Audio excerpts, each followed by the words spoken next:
adopté. On passe maintenant à l'avenant numéro 1, contrat de performance entre Région Nouvelle-Aquitaine et SNCF Réseau. Oui, Président. On avait signé donc la convention initiale, enfin on avait délibéré, pardon, sur la convention initiale le 15 septembre 2021 en vue de respecter la convention générale qui avait été signée en décembre 2019, à savoir de pouvoir avoir dans la Nouvelle-Aquitaine une régularité pour les usagers de 95% des trains dans la région. Sur ces 95%, il a été admis qu'un pourcentage non négligeable était dû à SNCF Réseau. C'est la raison pour laquelle nous avions souhaité, à l'époque, commencer à mettre en place une convention avec SNCF Réseau, permettant ainsi qu'ils puissent respecter les engagements qui visent à avoir cette régularité pour les usagers à hauteur, je le rappelle, de 95%, tel que c'est indiqué dans la convention. Cette première convention prévoyait un certain nombre d'éléments, mais il vous est proposé dans cet avenant de préciser un certain nombre de questions sur les restitutions tardives suite à des travaux, sur le taux de suppression pour cause interne à réseau, sur les engagements côté région à réserver les sillons le plus rapidement possible et le plus régulièrement possible, la liste des lignes pour lesquelles une troisième période horaire dans le service annuel est souhaitée, et enfin redéfinir les engagements territoriaux de réseau en matière de responsabilité sociétale et environnementale au niveau de Réseau Nouvelle-Aquitaine.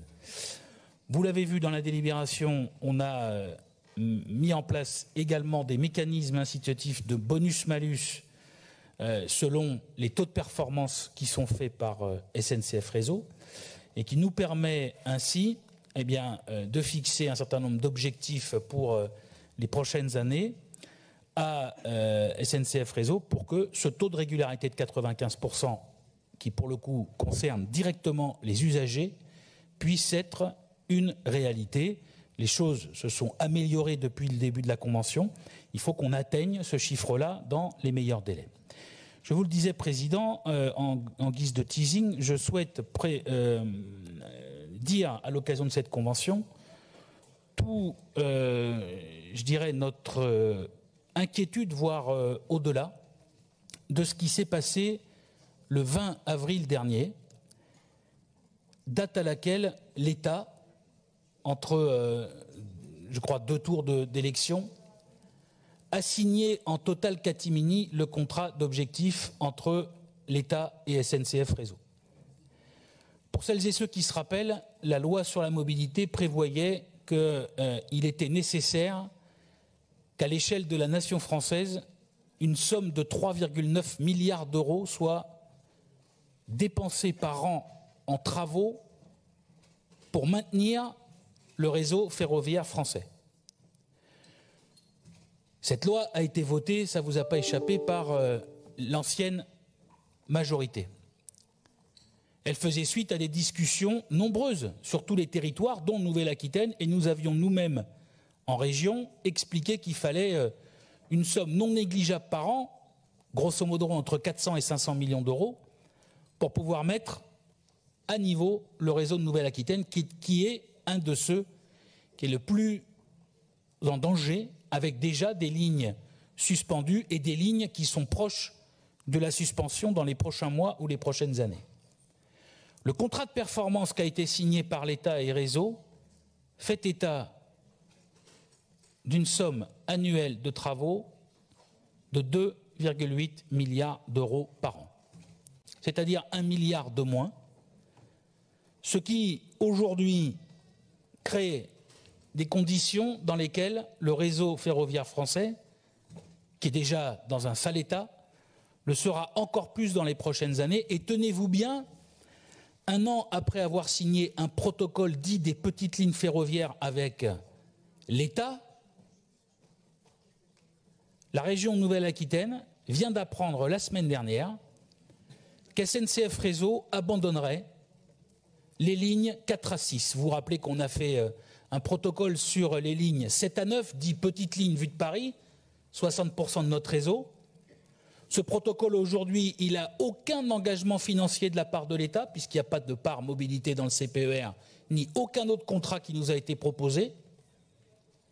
Et la semaine dernière, maintenant, on nous explique que c'est les lignes 4 à 6. Les lignes 4 à 6, pour que tout le monde ait une idée, il ne restera plus dans cette région en entretien de réseau que des lignes Bordeaux-Toulouse, celle qu'elle est aujourd'hui, Bordeaux-Hendaye, Bordeaux-Paris, ancienne ligne, nouvelle ligne, Baratak-Lao, c'est tout. Toutes les autres lignes ne seront plus entretenues par la SNCF.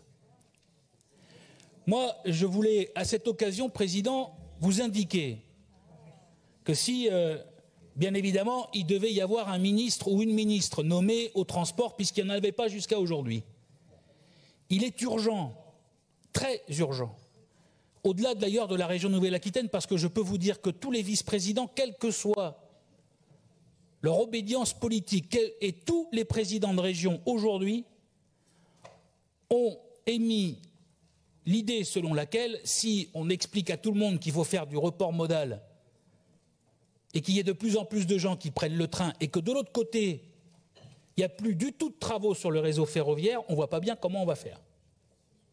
Et il n'y a pas besoin d'avoir fait Bac+5 en SNCF pour comprendre de quoi je suis en train de parler. Donc, ce que je veux juste vous dire à travers ce message, c'est que moi je suis d'accord pour toutes les réouvertures. Toutes. On peut en parler des heures. Mais qu'à un moment donné, il faudrait qu'on soit et qu'on aille à l'essentiel, les amis. C'est qu'aujourd'hui, ne serait-ce que pour éviter des fermetures de lignes, et non des moindres, il y a une mobilisation à avoir générale. Et qu'à partir du moment où on aura, comme c'est le cas aujourd'hui, des fréquentations qui sont largement en hausse, rendez-vous compte, plus 16% d'abonnements annuels, plus 15% d'abonnements mensuels, plus 14% d'abonnements hebdomadaires. Si on se compare à 2019, je vous enlève la période du Covid, c'est-à-dire en ce moment, là où nous parlons, de plus en plus de nos concitoyens prennent les TER et c'est tant mieux. Mais si demain il n'y a plus de lignes, je ne vois pas ce qu'ils prendront. Alors on peut parler de toutes les lignes. J'en ai 50 à vous servir et 50 à réouvrir, ce n'est pas le problème. Mais je veux juste vous dire qu'il faut qu'on soit et les uns et les autres responsables dans cette période.